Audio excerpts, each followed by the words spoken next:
സുഖാന്ന് വിചാരിക്കുന്നു. സ്കൂളൊക്കെ തുറന്നെങ്കിലും ഇടയ്ക്ക് മഴ പെയ്യുന്നുണ്ട്, അവധിയൊക്കെ കിട്ടുന്നുണ്ട്. അപ്പൊ അതിന്റെ ഒരു സന്തോഷം കാണാതിരിക്കില്ലല്ലോ അല്ലേ?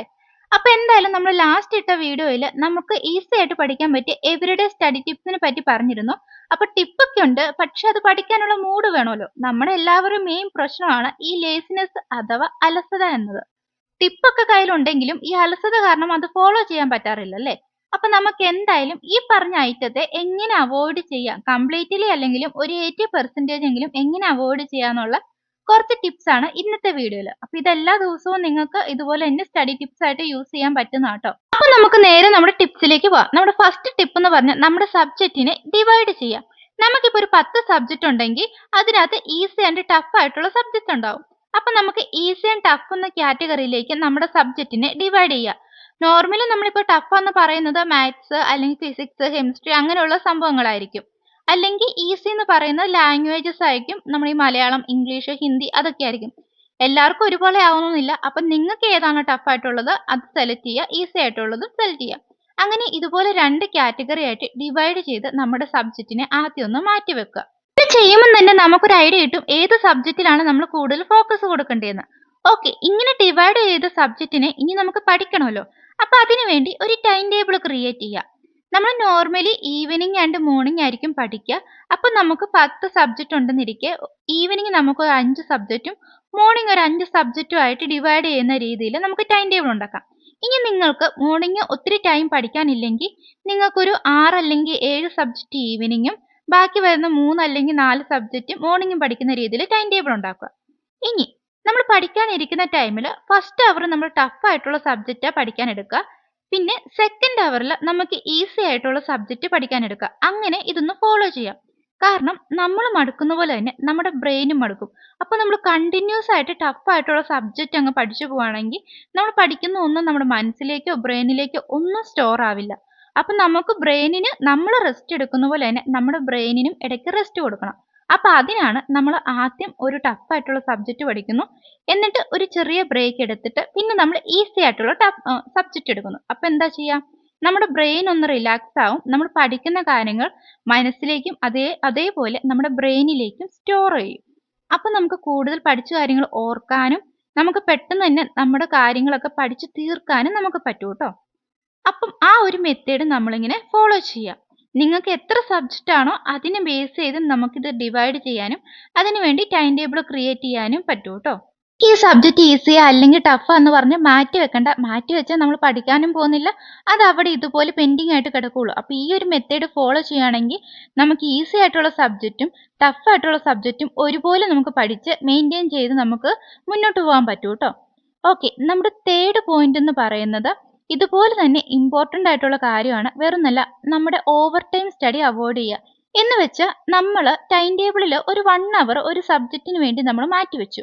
ആ 1 അവർ കഴിഞ്ഞിട്ടും ആ സബ്ജക്റ്റ് നമുക്ക് കംപ്ലീറ്റ് ആയിട്ട് പഠിച്ചു തീർക്കാൻ പറ്റില്ലെങ്കിൽ അടുത്ത സെക്കൻഡ് അവറിലേക്ക് നമ്മൾ ആ സബ്ജക്റ്റ് എടുത്തുകൊണ്ട് പോകരുത്. ആ സബ്ജക്റ്റിന് എത്രയാണോ ടൈം വെച്ച് ആ ടൈമിനുള്ളിൽ അത് പഠിച്ചു തീർക്കാൻ ശ്രമിക്കുക. ഇല്ലെങ്കിൽ അത് അവിടെ കൊണ്ട് സ്റ്റോപ്പ് ചെയ്യുക. അല്ലെങ്കിൽ നമ്മൾ വീണ്ടും എന്ത് ചെയ്യും, നമ്മൾ അടുത്ത സബ്ജക്റ്റിന് വേണ്ടി മാറ്റി വെച്ച സമയവും കൂടെ ഇതിനായിട്ട് എടുത്ത് ലാസ്റ്റ് അതും പഠിക്കില്ല, ഇതും കംപ്ലീറ്റ് ആവില്ല. അങ്ങനെ നമ്മൾ ടോട്ടലി നമ്മുടെ ടൈം ടേബിൾ ഫുള്ളായിട്ട് ഫ്ലോപ്പ് ആയി പോകും. അപ്പൊ എന്താ ചെയ്യേണ്ടത് വെച്ചാൽ നമ്മൾ ആ ടൈം തീരുമ്പോൾ അവിടെ കൊണ്ടത് നിർത്തുക. പിന്നെ നമ്മൾ ലാസ്റ്റ് എക്സ്ട്രാ ഒരു അരമണിക്കൂറോ അല്ലെങ്കിൽ ഒരു 1 മണിക്കൂറോ പറ്റുവാണെങ്കിൽ ഒന്ന് എടുത്തിട്ട് പിന്നെ മിച്ചം നമ്മൾ പഠിക്കാൻ മാറ്റി വെച്ചിരുന്ന ഒന്ന് പഠിച്ചാൽ മതി. അപ്പൊ എന്താ ചെയ്യുക, നമുക്ക് ബാക്കി സബ്ജക്റ്റ് കവർ ചെയ്യാനും പറ്റും. നമ്മൾ ഈ മാറ്റി വെച്ചിരുന്ന ഈ ടോപ്പിക്കും കൂടെ ആ കൂടെ കവർ ചെയ്ത് പോകും. അപ്പൊ എന്തായാലും അതൊന്ന് ശ്രദ്ധിക്കാം.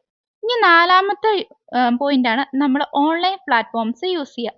എന്ന് വെച്ചാൽ നമ്മൾ ക്യാഷ് കൊടുക്കാണ്ട് നമുക്ക് പഠിക്കാൻ വേണ്ടി യൂസ് ചെയ്യാൻ പറ്റുന്ന കുറേ പ്ലാറ്റ്ഫോംസ് ഇപ്പോൾ ഉണ്ട്. ഇപ്പൊ കൂടുതലും AI വന്നുകൊണ്ട് നമുക്ക് അങ്ങനെ യൂസ്ഫുൾ ആയിട്ടുള്ള കുറേ ഓൺലൈൻ സൈറ്റുകളുണ്ട്. അതിലൊന്നാണ് നമ്മുടെ ChatGPT. ഇപ്പൊ നിങ്ങൾക്ക് ടഫ് ആയിട്ടുള്ള ഒരു സബ്ജക്റ്റ് ഉണ്ടെങ്കിൽ നിങ്ങൾക്ക് അതിന്റെ നോട്ട്സ് ഒന്ന് എന്താ പറയാ, നമ്മൾ ഫോട്ടോ എടുത്തിട്ട് നമ്മുടെ ChatGPTയിലേക്ക് അപ്ലോഡ് ചെയ്യുക. എന്നിട്ട് ആ ChatGPTയോട് നമ്മുടെ ഈ നോട്ട്സ് ഒന്ന് സിമ്പിൾ ആക്കി മനസ്സിലാവുന്ന രീതിയിൽ നമുക്കൊന്ന് സിംപ്ലിഫൈ ചെയ്ത് തരാൻ പറഞ്ഞാൽ നല്ല കറക്റ്റ് ആയിട്ട് നമ്മൾ സിമ്പിൾ പോയിന്റ്സ് ആയിട്ട് നമുക്ക് ChatGPT തരൂ കേട്ടോ. അപ്പൊ അങ്ങനെ നമുക്ക് ഫ്രീ ആയിട്ടുള്ള ChatGPT, യൂട്യൂബ് ഒക്കെ യൂസ് ചെയ്യാം. ഇനി പെയ്ഡ് പ്ലാറ്റ്ഫോം യൂസ് ചെയ്യണമെങ്കിൽ അതൊന്നും യൂസ് ചെയ്യാം. അതൊക്കെ നിങ്ങളുടെ ചോയ്സ് ആട്ടോ. അടുത്ത നമ്മുടെ 5th പോയിന്റ് ആണ് റെഫർ ഓൾഡ് ബുക്സ്. എന്ന് വെച്ചാൽ നമ്മുടെ സീനിയേഴ്സ് ഉണ്ടാവുമല്ലോ. എന്ന് വെച്ചാൽ നമ്മുടെ തൊട്ട് മുന്നേ പഠിച്ച ആൾക്കാര് അവരില് അത്യാവശ്യം നല്ലപോലെ പഠിക്കുന്ന കുട്ടികളെയൊക്കെ നമുക്കറിയായിരിക്കും. അപ്പൊ അവരുടെ നോട്ട്സ് ഒക്കെ വാങ്ങിയിട്ട് ജസ്റ്റ് റെഫർ ചെയ്യുക. നമ്മൾ ഫുള്ളായിട്ട് ആ ബുക്ക് പഠിക്കാൻ നിൽക്കരുത്. ജസ്റ്റ് ഫോർ റെഫറൻസ് എന്ന് മാത്രമേ ഞാൻ പറയുള്ളൂ. കാരണം ഓരോ കുട്ടികളും നോട്ട് എഴുതുന്നത് അവർക്ക് മനസ്സിലാവുന്ന രീതിയിലായിരിക്കും. അവരുടെ ഒരു എന്താ പറയുക നോളജ് വെച്ചായിരിക്കും. അപ്പോൾ ജസ്റ്റ് എന്തെങ്കിലും നമുക്ക് ഡൗട്ട് വരുവാണെങ്കിൽ റെഫർ ചെയ്യാൻ വേണ്ടി അതുപോലെയുള്ള ബുക്സ് ഒക്കെ യൂസ് ചെയ്യാൻ പറ്റും ട്ടോ. അപ്പോൾ പെട്ടെന്ന് നമുക്ക് ഇങ്ങനെ എന്താ പറയുക ഏതൊക്കെ പോയിന്റ് ഇമ്പോർട്ടന്റ് അല്ലെങ്കിൽ ഇമ്പോർട്ടന്റ് അല്ലാത്തത് എന്നൊക്കെ നമുക്ക് ആ നോട്ട്സ് വെച്ച് നമുക്കൊന്ന് കവർ ചെയ്ത് പോകാൻ പറ്റും. ഇനി നമ്മുടെ 6th പോയിന്റ് ആണ് ട്യൂഷൻ എന്നുള്ളത്. അത് നിങ്ങൾക്ക് പെയ്ഡ് വേർഷൻ ആണ്. അപ്പോൾ നിങ്ങൾക്ക് ഇതൊന്നും നമുക്ക് ഫോളോ ചെയ്തിട്ടും പഠിക്കാൻ പറ്റുന്നില്ലെങ്കിൽ ട്യൂഷൻ എന്നുള്ള ഒരു ഓപ്ഷനും കൂടെ നിങ്ങൾക്ക് ചൂസ് ചെയ്യാവുന്നതാണ് ട്ടോ. നമ്മുടെ 7th പോയിന്റ് ആണ് നോട്ട് പാഡ്. എന്ന് വെച്ച് വേറൊന്നുമല്ല, നമുക്ക് ക്ലാസ്സിൽ തരുന്ന ഹോംവർക്ക്, അസൈൻമെന്റ് അല്ലെങ്കിൽ നാളെ എന്തെങ്കിലുമൊക്കെ പഠിച്ചുകൊണ്ട് വരണം, എക്സാം ഉണ്ടെന്നൊക്കെ പറയുന്നത് നമ്മൾ അപ്പോൾ തന്നെ ഒരു നോട്ട് പാഡ് എടുത്ത് ജസ്റ്റ് അതിലേക്കൊന്ന് എഴുതി വെക്കുക കേട്ടോ. വേറൊന്നിനുമല്ല, നമ്മൾ വീട്ടിൽ വന്നിട്ട് പിന്നെ മറന്നു പോകരുത്. പിന്നെ അതിനായിട്ട് ഓടി നടന്ന് വെറുതെ എക്സ്ട്രാ ടൈം വേസ്റ്റ് ചെയ്യാണ്ടിരിക്കാനാണ് ഇതുപോലെയുള്ള സംഭവങ്ങളൊക്കെ എഴുതി വെക്കുന്നത്. അപ്പം നമ്മൾ വീട്ടിലെത്തി ജസ്റ്റ് ഒന്ന് ഫ്രഷ് ആയി നമ്മൾ പഠിക്കാനിരിക്കുമ്പോൾ ജസ്റ്റ് ഈ നോട്ട് പാഡ് ഒന്ന് ഓപ്പൺ ചെയ്ത് നോക്കുക. നാളത്തേക്ക് വേണ്ടി കാര്യങ്ങളൊക്കെ അതിൽ പറഞ്ഞിരിക്കുന്ന പോലെ ചെയ്യുക. അപ്പം നമുക്ക് പെട്ടെന്ന് ടൈം ലാഭിക്കാൻ പറ്റും. ഇനി 8ാമത്തെ പോയിന്റ് ആണ് ഇമ്പോർട്ടൻ്റ് ആയിട്ടുള്ള പോയിന്റ്സ്. നമ്മൾ ഈ 2 ലൈൻസ് അല്ലെങ്കിൽ 3 ലൈൻസ് ഒക്കെ നമുക്ക് ഈസി ആയിട്ട് പഠിക്കാൻ പറ്റുന്നൊക്കെ ആയിരിക്കും ചിലപ്പോൾ നമ്മുടെ ഈ നോട്ട് ബുക്കിൽ അല്ലെങ്കിൽ ടെക്സ്റ്റ് ബുക്കിൽ എസ്സേ പോലെ നമുക്ക് തന്നേക്കുന്നത്. ചുമ്മാ ഇങ്ങനെ എന്താ പറയുക ചവറ് പോലെ കിടക്കും കുറേ ഐറ്റംസ്. ശരിക്കും പറഞ്ഞാൽ അതൊന്നും വായിക്കേണ്ട ആവശ്യം കൂടി ഇല്ല. അപ്പം അതിനു വേണ്ടി നിങ്ങൾക്ക് ഈ വലിയ എസ്സേ പോലുള്ള ടോപ്പിക്കിനെ ചെറുതാക്കി മാറ്റാം. ഇപ്പം ഞാൻ നേരത്തെ പറഞ്ഞ പോലെ തന്നെ അതിന് നിങ്ങൾക്ക് വേണമെങ്കിൽ ChatGPT ഒക്കെ യൂസ് ചെയ്യാം കേട്ടോ. അപ്പോൾ ചെറിയ പോയിന്റ് ഒക്കെ ആയിട്ട് കിട്ടും. പിന്നെ വേണമെങ്കിൽ നിങ്ങൾക്ക് ഈ പോയിന്റിനൊക്കെ മലയാളത്തിൽ പഠിച്ച് നമുക്ക് മനസ്സിലേക്ക് നല്ലപോലെ കയറി കഴിയുമ്പോൾ പിന്നെ നിങ്ങൾക്ക് എക്സാമിൻ്റെ ടൈമിൽ അത് ഇംഗ്ലീഷിലേക്ക് കൺവേർട്ട് ചെയ്യാൻ പറ്റും. ഞാൻ ആ മെത്തേഡാണ് യൂസ് ചെയ്തുകൊണ്ടിരുന്നത്. എല്ലാവർക്കും എളുപ്പമാണോ എന്നറിയില്ല, പക്ഷെ അങ്ങനെ ഫോളോ ചെയ്യാൻ പറ്റുന്നവർ അങ്ങനെ ഒന്ന് ഫോളോ ചെയ്യുകയാണെങ്കിൽ പെട്ടെന്ന് പഠിച്ചെടുക്കാൻ പറ്റും. കാരണം നമ്മുടെ മദർ ടങ്ങിൽ എന്താണോ കേൾക്കുന്നത് അത് നമ്മുടെ ബ്രെയിനിലേക്ക് പെട്ടെന്ന് സ്റ്റോർ ആവും. അതുകൊണ്ടാണ് ആ ഒരു ടെക്നിക്ക് യൂസ് ആവുന്നത്.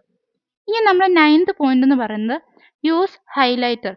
എന്ന് വെച്ചാൽ നമ്മളിപ്പോൾ ഒരു ടെക്സ്റ്റ് ബുക്കിൽ അല്ലെങ്കിൽ ബുക്കിൽ നമ്മൾ പഠിക്കുന്ന പോയിന്റ്സ് പേന കൊണ്ടോ അല്ലെങ്കിൽ എന്തെങ്കിലും ഹൈലൈറ്റർ കൊണ്ടോ ജസ്റ്റ് ഒന്ന് മാർക്ക് ചെയ്തിടുവാണെങ്കിൽ നമുക്ക് പിന്നീട് അത് ഓപ്പൺ ചെയ്യുമ്പോൾ പെട്ടെന്ന് അത് നമ്മുടെ കണ്ണിലേക്ക് കാണാനും അത് മാത്രം വായിക്കാനുള്ള ടൈം നമുക്ക് എടുത്താൽ മതി. അല്ലെങ്കിൽ പിന്നെ നമ്മളിപ്പം ഹൈലൈറ്ററോ അല്ലെങ്കിൽ ജസ്റ്റ് ഒന്നും മാർക്ക് ചെയ്യാണ്ട് നമ്മൾ ബുക്കിൻ്റെ നടുഭാഗത്തുള്ള ഒരു കാര്യം പഠിച്ചു നോക്കുക. പിന്നെ നമ്മൾ അത് തുറന്നു നോക്കുമ്പോൾ അത് തപ്പിക്കൊണ്ടിരിക്കണം, എവിടെയായിരുന്നു ആ പോയിന്റ്, എങ്ങനെയായിരുന്നു ഞാൻ പഠിച്ചിരുന്നുള്ളത്. അപ്പം ഞാൻ എപ്പോഴും യൂസ് ചെയ്യുന്ന ഒരു പേന വെച്ച് നമ്മൾ പഠിക്കുന്ന ലൈൻസിൻ്റെ താഴെ ഒന്ന് അണ്ടർലൈൻ ചെയ്ത് പോകും. അപ്പം നെക്സ്റ്റ് നമുക്ക് ആ പേജ് ഒന്ന് തുറന്നു നോക്കുമ്പോൾ ആ ഒരു അണ്ടർലൈൻ ചെയ്ത പോയിന്റ്സ് മാത്രം പഠിച്ചാൽ മതി. ഇതൊക്കെ നമ്മുടെ ടൈം ലാഭിക്കാനുള്ള മെത്തേഡാണ്. അപ്പോൾ ഈ മെത്തേഡ് വഴി നമുക്ക് കൂടുതൽ സബ്ജക്റ്റ് അല്ലെങ്കിൽ ടോപ്പിക്സ് നമുക്ക് കുറഞ്ഞ സമയത്തിനുള്ളിൽ കവർ ചെയ്യാൻ പറ്റും കേട്ടോ.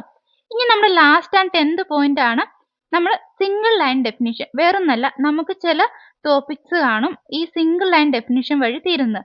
അപ്പം നമ്മൾ എന്തായാലും ആ ഒരു ഡെഫിനിഷൻ പഠിച്ചിട്ട് എക്സാമിന് പോയി നമ്മൾ മറന്നു പോയി കഴിഞ്ഞാൽ വേറൊന്നും എഴുതി വെക്കാൻ പറ്റൂല.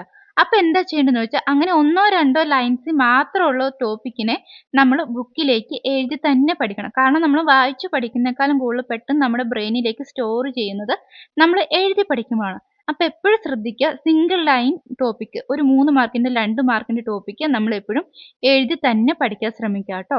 അപ്പം ഇതൊക്കെയായിരുന്നു നമ്മുടെ ടിപ്സ്. അപ്പോൾ ഇതൊക്കെ നിങ്ങൾക്ക് യൂസ്ഫുൾ ആയി എന്നുണ്ടെങ്കിൽ ഉറപ്പായിട്ടും വീഡിയോ ലൈക്ക് ചെയ്യാനും സബ്സ്ക്രൈബ് ചെയ്യാനും ഒന്നും മറക്കരുത് കേട്ടോ.